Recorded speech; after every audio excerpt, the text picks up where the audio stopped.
Hello friends, welcome to English Voice. आप सभी का इंग्लिश वॉइस में स्वागत है। आज का जो टॉपिक है वो इंग्लिश ग्रामर का सबसे इंपॉर्टेंट टॉपिक माना जाता है और आपने बचपन से ही सुना है टेंसेस टेंसेस टेंसेस।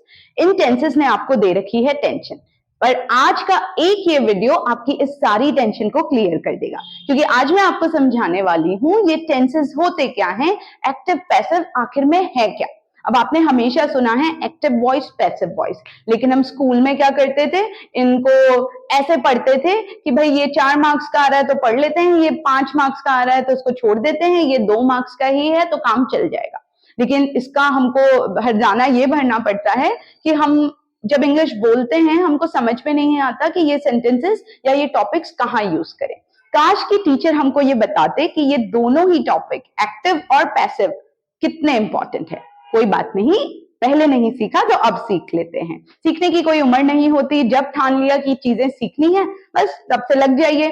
चलिए अब बढ़ते हैं कंसेप्ट की ओर। मुझे नहीं पता अभी तक आपने बुक में क्या पढ़ा, दूसरे टीचर्स ने आपको क्या सिखाया। इस वीडियो के बाद जैसे मैं सिखा रही हूं आपका टेंसेस का फंडा बिल्कुल क्लियर हो जाएगा। अब देखिए इस चीज को आप समझिए, कोई भी जो सेंटेंस होता है वो 2 तरह के होते हैं। ग्रामर को बिल्कुल सिंपल करके सीखिए, तभी आप ये बोलने पे काम ला पाएंगे। अब देखिए एक सेंटेंस होते हैं वर्ब वाले। वर्ब्स क्या होते हैं?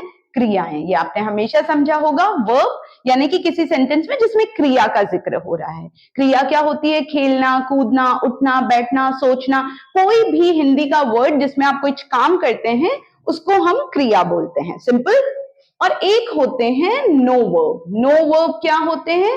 वो सेंटेंसेस जिसमें कोई क्रिया ना हो, जैसे मैं प्रियंका हूं, तुम बिजी हो, जिसमें आप किसी की स्टेटस, अवस्था बताएं, वो अच्छा है, वो बुरा है। देखिए इसमें कोई क्रिया का जिक्र नहीं है। तो आप दिमाग में ये बैठा लें कि कोई भी सेंटेंस 2 तरह के होते हैं, एक क्रिया वाले सेंटेंस और एक नो वर्ब। अब ये जो नो वर्ब वाले सेंटेंस होते हैं इसमें हमको टेंसेस की कोई जरूरत नहीं होती है।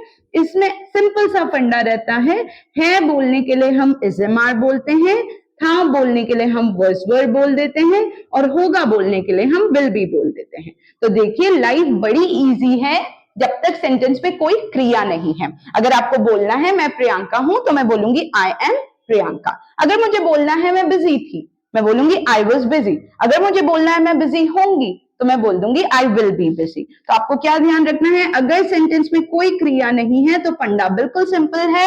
इज़-एम-आर है बोलने के लिए, वाज वर था बोलने के लिए और विल बी होगा बोलने के लिए। Concept clear? अब टेंसेस कहां आते हैं? टेंसेस तब आते हैं जब आपके सेंटेंस में ये क्रिया भैया आ जाते हैं। तो पूरा खेल टेंसेस का है जब आपके सेंटेंस में कोई क्रिया होती है। जैसा मैंने बताया क्रिया क्या होती है? उठना, बैठना, खेलना, कूदना, सोचना। आप जिस क्रिया के बारे में हिंदी में सोच सकते हैं, अगर उसका जिक्र किसी सेंटेंस में आ रहा है तब टेंशन आती है टेंसेस की। ये फंडा क्लियर? तो टेंसेस हर जगह आपको परेशान नहीं करेंगे। टेंसेस कब आते हैं? जब सेंटेंस में कोई भी क्रिया का जिक्र हो, सिंपल। अब बात करते हैं, अगर क्रिया है तो टेंसेस आएंगे। अब टेंसेस को अंग्रेजों ने 2 पार्ट में डिवाइड किया और यही होते हैं एक्टिव वॉइस और पैसिव वॉइस। प्लीज इसको सिंपल करके समझे, बहुत ज्यादा फंडा में मत जाएं, वो वाली ग्रामर में मत घुसे, सब्जेक्ट ऑब्जेक्ट। आपको सिर्फ ये समझना है अगर सेंटेंस में क्रिया है तब टेंसेस का पंगा शुरू होता है। और टेंसेस जिसको हम वॉइस बोलते हैं 2 तरह के हैं, एक्टिव और पैसिव। अब समझते हैं कि एक्टिव और पैसिव होते क्या है। देखिए एक्टिव वो सेंटेंसेस हैं जिसमें सब्जेक्ट यानी कि कर्ता का जिक्र होता है। अब सब्जेक्ट कौन है? जो काम कर रहा है। जब आप किसी क्रिया को मेंशन करेंगे लाजमी है कि कोई आदमी कर रहा होगा। जैसे मैं आपको पढ़ा रही हूं तो यहां कर्ता कौन है? मैं। तो ये एक्टिव सेंटेंस है।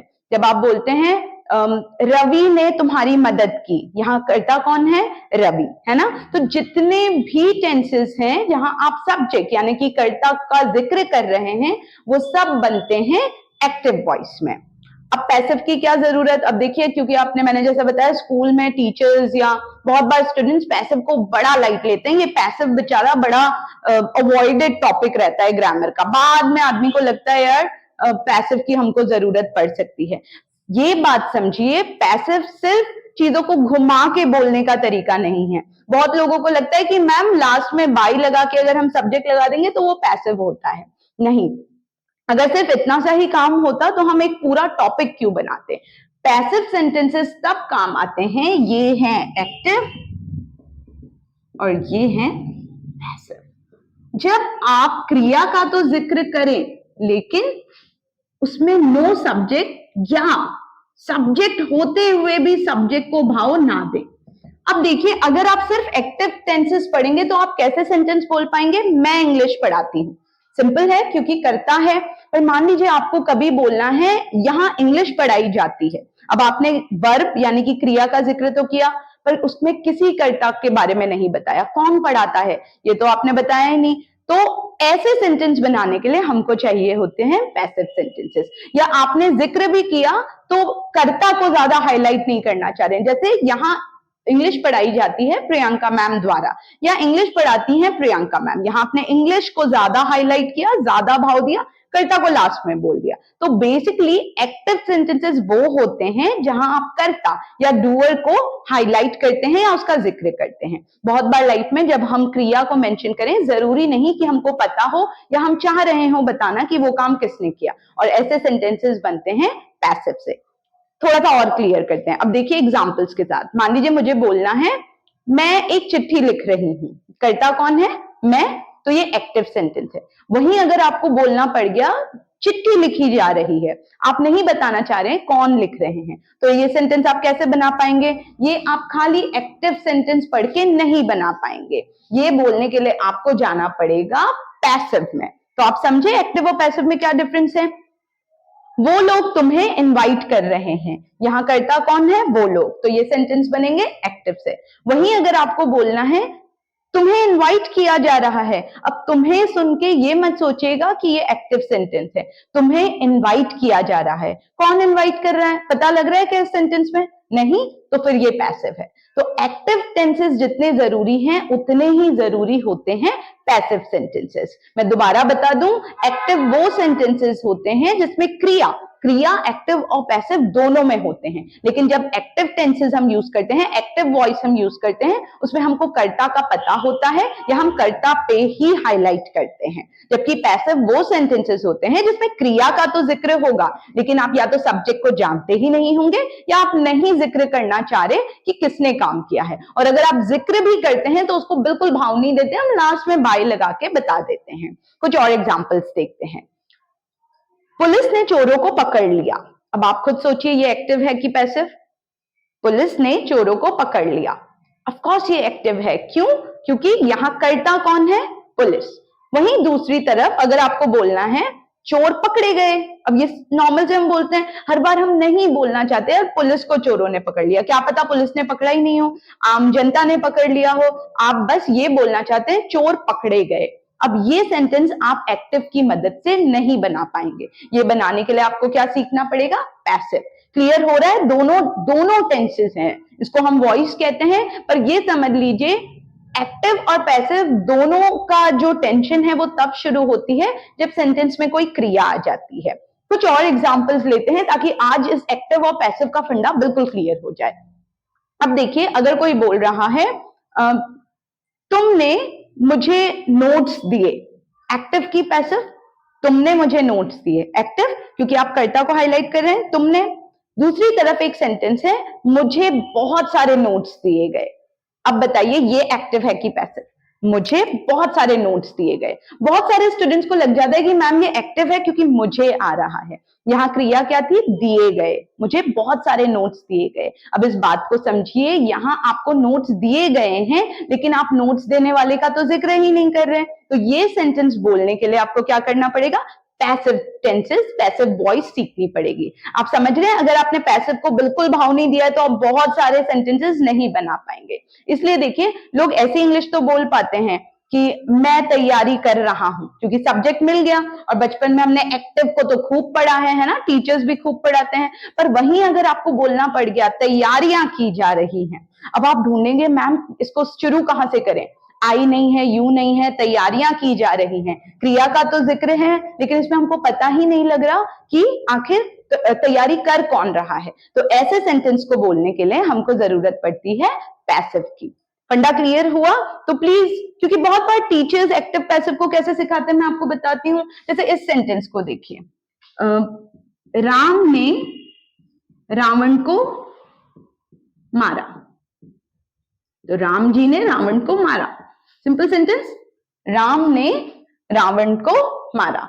तो सिंपल है, करता कौन है? राम जी करता है, रावण को मारा, तो राम जी ने रावण को मारा।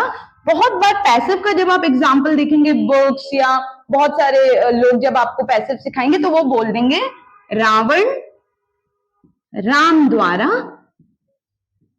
मारा गया। अब बच्चों को क्या लग जाता है, या जो पैसिव सीख रहा है उसको लगता है यार घुमा के बोलने को पैसिव बोलते हैं। ये सही तरीका नहीं है पैसिव को समझने का। यहां हम अगर बोलना चाहेंगे, राम जी को हम हाईलाइट ही नहीं कर रहे, हम किसी को बोल रहे हैं, मान लीजिए राम, अंत में राम द्वारा मारा गया, या ऐसी हिंदी हम नहीं बोलते हैं द्वारा वाली, तो आप इसको रियल एग्जाम्पल में सोचें। आप ऐसे किसी इंसान को रामायण के बारे में बता रहे हैं या किसी भी चीज के बारे में बता रहे हैं जो नहीं जानता कि रावण को किसने मारा, तो आप बोलेंगे अंत में रावण मारा गया। अब देखिए ये सेंटेंस पैसिव है, आप सामने वाले को समझा रहे हैं कि भाई ये चीज हुई, किसने की आप जिक्र नहीं कर रहे हैं। अब ये अलग बात है, आप कहेंगे मैम वो तो हमको पता ही है कि राम जी ने मारा, पर देखिए बहुत बार रियल लाइफ सिचुएशन में आप कर्ता को नहीं बताते। जब आप किसी को बोलते हैं बहुत अच्छे केक्स बनाए जाते हैं इस बेकरी में, क्या आप बेकरी में जो केक बनाते हैं उन भैया का नाम जानते हैं? नहीं ना, हम कैसे बोल देते हैं इस बेकरी में बहुत अच्छे केक्स बनाए जाते हैं, ये पैसिव सेंटेंस है। लेकिन मान लो मैं बेकरी वाले भैया को जानती हूं तो मैं बोलूंगी अनिल भैया, या जो भी बेकरी वाले भैया का नाम है, अनिल भैया बहुत अच्छे केक्स बनाते हैं, ये सेंटेंस एक्टिव है। तो बेसिकली पूरा जो ग्रामर है, ये एक्टिव पैसिव का जो फंडा है, ये यहां आके रुक जाता है कि क्रिया का जिक्र तो होगा ही, टेंसेस आते ही तब है जब आपके सेंटेंस में कोई क्रिया हो। लेकिन एक्टिव हम तब यूज करते हैं जब हम उस कर्ता या डूअर के बारे में बात करें, और पैसिव पूरे सीन में कब आता है? जब आप जिक्र नहीं करते कि किसने वो काम किया है, लेकिन क्रिया के बारे में आप बताते हैं। सड़कें बनाई जा रही हैं, अब कौन बना रहा है भाई मुझे नहीं पता, पर क्रिया हो रही है, सड़कें बनाई जा रही हैं। हो सकता है मैं सब्जेक्ट को यूज करूं, मैं बता दूं, लेकिन मैं उसको ज्यादा भाव नहीं दूंगी, सड़कें बनाई जा रही हैं इस कंपनी द्वारा या सरकार द्वारा। लेकिन वहीं मुझे अगर सरकार को हाईलाइट करना है कि देखो सरकार सड़कें बना रही है, तो ये एक्टिव सेंटेंस है। क्लियर हो रहा है? तो आप खुद समझिए, अगर आप पैसिव नहीं सीखेंगे या पैसिव को जैसे बचपन में आपने बड़ा अवॉइड किया, आप बहुत सारे सेंटेंसेस नहीं बोल पाएंगे। जैसे मुझे बेवकूफ बनाया गया, अब मुझे सुन के इसे एक्टिव नहीं समझना है, यहाँ क्रिया क्या थी? बेवकूफ बनाना। क्या आपको पता लग रहा है आप जिक्र कर रहे हैं किसने बनाया बेवकूफ? नहीं ना, तो ये सेंटेंस बनेंगे पैसिव से। क्लियर हुआ एक्टिव और पैसिव क्यों जरूरी है? एक्टिव में आपको मैं बोलूंगी जितेंद्र ने मुझे बेवकूफ बनाया, या रवि ने मुझे बेवकूफ बनाया, या छवि ने मुझे बेवकूफ बनाया, कोई भी नाम एग्जाम्पल। वहीं दूसरी तरफ अगर आप बोलेंगे कि यार मुझे तो बेवकूफ बनाया गया, अब आप नहीं बता रहे हैं किसने बनाया, बातचीत में हम कर देते हैं ना, हम नहीं बताते, या आदमी को पता होता है, या वो लोगों को तो फ्री की किताबें दी गई, अब पैसिव है ये, किसने दिया आप बता ही नहीं रहे। जबकि अगर मैं बोलूंगी स्कूल्स ने उन लोगों को फ्री की किताबें दी, तो ये है एक्टिव सेंटेंस। आमतौर पे लोग एक्टिव सेंटेंस फिर भी बनाना जानते हैं, जैसे मैं चिट्ठी लिख रही हूं, I am writing a letter. पर वहीं अगर आपको बोलना पड़ जाए कि यार एक चिट्ठी लिखी जा रही है, सोचिए इसको आप कैसे बोलेंगे? I am writing a letter तो सब बोल लेते हैं, पर एक चिट्ठी लिखी जा रही है, सोचिए ये बनाना बहुत टफ होता है, क्योंकि इसमें आप कर्ता ढूंढते हैं और इस सेंटेंस में कोई कर्ता है ही नहीं। इसका रियल आंसर होता है a letter is being written. तो बेसिकली ये जो बीन वाला पंगा होता है, ये पैसिव में आता है। आई होप आपको एक्टिव और पैसिव का फंडा बिल्कुल क्लियरली समझ में आ गया होगा। और ये जो सेंटेंसेस होते हैं जिसको बहुत कॉम्प्लेक्स तरीके से लोग बताते हैं, आज के बाद आप समझ जाएंगे कि एक्टिव और पैसिव क्या होता है। मैं दोबारा से बता दूं, सेंटेंस को या तो क्रिया वाले सेंटेंस होंगे या नो वर्ब। नो वर्ब जिसमें क्रिया ही नहीं है, उसमें टेंशन ही नहीं लेनी होती टेंसेस की, क्योंकि है बोलने के लिए इज एम आर, था बोलने के लिए वर्स वेर, होगा बोलने के लिए विल बी। आप मेरी बेसिक वीडियो अगर देखेंगे उसमें मैंने ये 3 सेट ऑफ हीरोज सिखा रखे हैं। तो अगर आपके सेंटेंस में दूर दूर तक क्रिया का जिक्र नहीं है, आपको बोलना है मैं अच्छा हूं, आई एम गुड, मैं अच्छा था, आई वॉज गुड, मैं अच्छा होऊंगा, I will be good. Simple. तो फिर टेंसेस का पंगा कब आएगा? जब ये क्रिया भाई साहब आपकी लाइफ में आएंगे। अगर आप कहीं भी किसी भी क्रिया का जिक्र कर रहे हैं तो आपकी लाइफ में आ जाएंगे एक्टिव और पैसिव। एक्टिव और पैसिव में क्या डिफरेंस है? एक्टिव वो सेंटेंसेस होते हैं जहां आप कर्ता का जिक्र करते हैं या आप बताते हैं क्रिया कौन कर रहा है। दूसरी तरफ पैसिव भी उतने ही जरूरी हैं। पैसिव में आप क्रिया हो रही है इसका जिक्र तो करेंगे, लेकिन आप ये नहीं बताते, या आप बताते भी हैं तो लास्ट में बोल देते हैं भाई इसने ये काम किया। नए नए मोबाइल्स खरीदे जा रहे हैं, देश का विकास किया जा रहा है। अब कौन कर रहा है हम नहीं कह रहे। नए नए मोबाइल्स लॉन्च किए जा रहे हैं, मैं नहीं बता रही हूँ कौन लॉन्च कर रहा है। तुम्हारी बहुत मदद की जा रही है, मैं नहीं बता रही हूँ कौन कर रहा है। मुझे बहुत बुरी तरह पीटा गया, आपने नहीं बताया किसने पीटा। ये सारे सेंटेंस पैसिव के हैं। आई होप ये बिल्कुल क्लियर हो गया है और आज के बाद आपको एक्टिव और पैसिव में डिफरेंस पता लगाने में कोई प्रॉब्लम नहीं होगी। अब आगे के वीडियोस होंगे, एक एक टेंस को हम समझेंगे, क्योंकि अब हमने एक्टिव और पैसिव को बिल्कुल बढ़िया तरीके से समझ लिया है। अब आगे के जो वीडियोस आएंगे उसमें मैं आपको एक एक क्रिया, एक एक टेंसेस के बारे में बताऊंगी। पहले हम एक्टिव कवर करेंगे, उसके बाद हम पैसिव कवर करेंगे। पहले मैं टेंसेस के बारे में, हमारे पास 12 टेंसेस होते हैं, उसको भी इसी तरह से बिल्कुल आसानी से आपको समझाऊंगी ताकि ये जो टेंसेस की टेंशन है ये बिल्कुल खत्म हो जाए। आई होप आपको ये वीडियो पसंद आया हो, ये कंसेप्ट बिल्कुल क्लियर हो गया हो, कहीं और देखने की जरूरत नहीं है, दिमाग में क्रिस्टल क्लियर की तरह बैठा दें। क्रिया है तो टेंसेस का पंगा। टेंसेस दो तरह के होंगे, एक्टिव और पैसिव। एक्टिव मतलब करता है, पैसिव मतलब करता नहीं है, या आप कर्ता का जिक्र नहीं करें और अगर जिक्र कर भी रहे हैं तो आप लास्ट में उसको बोल रहे हैं भाई इंग्लिश पढ़ाती हैं प्रियंका मैम, जबकि अगर आप बोलेंगे प्रियंका मैम इंग्लिश पढ़ाती हैं तो ये एक्टिव सेंटेंस है। आगे के वीडियोस होंगे टेंसेस के, बहुत आसान तरीके से मैं आपको टेंसेस सिखाऊंगी जिसको आप रियल लाइफ में यूज कर पाएंगे। अगर आपको वीडियो पसंद आया हो, कंसेप्ट बिल्कुल इजीली क्लियर हो गया हो, तो प्लीज हमारे चैनल को सब्सक्राइब करें, अपने फ्रेंड्स के साथ शेयर करें जिनको टेंसेस की बड़ी टेंशन होती है, ताकि आगे के वीडियोस भी वो इतने ही इजीली अपने कंसेप्ट क्लियर करने के लिए यूज कर पाए। तो मिलते हैं अगले वीडियोस में जिसमें हम बात करना शुरू करेंगे टेंसेस की।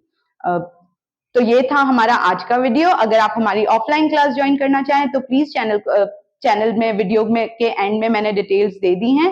हर वीडियो में आप अगर जाएंगे, हमारी ऑफलाइन क्लास की डिटेल्स होती हैं, आप उनको देख के नंबर पे कॉल करके सारी डिटेल्स हमसे ले सकते हैं। तो मिलते हैं अगले वीडियो में जिसमें मैं आपके टेंसेस को करूंगी बिल्कुल क्लियर। उससे पहले अगर आपको अपने बेसिक जिसके मैंने वीडियोस बना दिए हैं वो टॉपिक भी देखना चाहें तो आप हमारे चैनल में जाके बेसिक ग्रामर के जो रूल्स हैं उसके वीडियो देख सकते हैं, ताकि टेंसेस में आपको, जब मैं टेंसेस पढ़ाऊं, आपको बिल्कुल प्रॉब्लम ना हो। तो चलिए मिलते हैं अगले वीडियोस में, तब तक आप ये वीडियो और देखिए और कंसेप्ट को बिल्कुल क्लियर कर लें एक्टिव और पैसिव होते क्या है। ओके, आज के लिए इतना ही, बाय बाय।